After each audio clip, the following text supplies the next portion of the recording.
German सैनिक ने cutting machine उठाई और 300 यहूदियों से भरे यात्री विमान को काटना शुरू कर दिया। नीचे विमान के शौचालय की ओर जर्मन सैनिक ने पेरिस्कोप उठाया और डंडा यात्री विमान के शौचालय में घुसेड़ दिया। उसने एक यहूदी महिला का चेहरा देखा जिससे वह डर के मारे मर गया था। जर्मन सैनिक कॉकपिट की ओर चढ़ा, घूंसा मारकर विंडशील्ड तोड़ी, यहूदी पायलट को बाहर फेंका और उसे शार्क के खाने के लिए छोड़ दिया। उसने पॉपकॉर्न मशीन घुमाई, पीछे की ओर निशाना साधकर स्टील केबल दागी। स्टील केबल सीधे विमान को भेदती हुई यहूदियों की आंखों के सामने से गुजरी और दूसरी तरफ पॉपकॉर्न मशीन में जा घुसी। केबल तुरंत तनी हुई थी। यहूदियों की मौत करीब थी पर उन्हें पता नहीं था। केबल पर स्टील की कांटें थीं और पूरा यहूदी विशेष विमान 2 हिस्सों में बंटने वाला था। इसके बाद सबने अलग अलग दिशाओं में कार्रवाई शुरू कर दी। जर्मन सेना के अधिकारी के आदेश पर हवाई शार्क ने तेजी से रफ्तार पकड़ी। यहूदी लोग डर के मारे देख रहे थे कि स्टील की रस्सियां अलग अलग दिशाओं में बढ़ने लगीं। आप अपनी कल्पना से इसे पूरा कर सकते हैं। सिर्फ 5 सेकंड में फर्स्ट क्लास के सभी यहूदी मारे गए। इसके बाद जर्मन सेना ने मशीनगनों से फायरिंग शुरू कर दी। आखिर बंदूक का इस्तेमाल क्यों जरूरी था? शायद चिंगारी उत्सव की रस्म के लिए थी। तेजी से उड़ती यहूदी विशेष विमान की धातु की चादरें पल भर में उखड़ गईं और बेहोश यहूदी लोग हवा में उड़कर सीधे हवाई शार्क के मुंह में समा गए।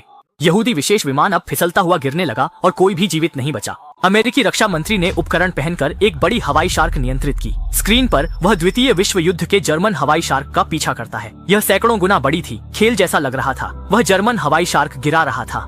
जर्मन हवाई शार्क ने शिकारी कुत्तों की तरह झुंड में हमला किया पर उसे क्षति नहीं पहुंचा पाए। सामने वाले ने चीटिंग की और सभी ज़ॉम्बी हवाई शार्क को मार गिराया। सबको लगा था कि यही अंत है, लेकिन दूर आर्कटिक की बर्फीली सतह के नीचे एक महिला जिसका उपनाम फेंक था, जो ज़ॉम्बी जैसी नहीं दिखती थी, भाषण दे रही थी। वह दावा कर रही थी कि वह सफाया कर देगी और तीसरी विरासत को आगे बढ़ाएगी। इस दृश्य में छोटी मूंछ हिटलर की झलक है। वह उंगली से आसमान की ओर इशारा करती है। महिला सहायक ने उसे एक वायरलेस ईयरफोन पहनाया। दाहिना हाथ 45 डिग्री के कोण पर झुक गया और सामने का गुप्त अड्डा देखकर सब दंग रह गए। दूसरे विश्व युद्ध के हजारों जर्मन सैनिक, जिनकी टांगें थोड़ी ओ आकार की थीं, काले रंग की मशीनगनें लिए मार्च कर रहे थे। मरने के बाद यहूदियों को निशाना बनाना है।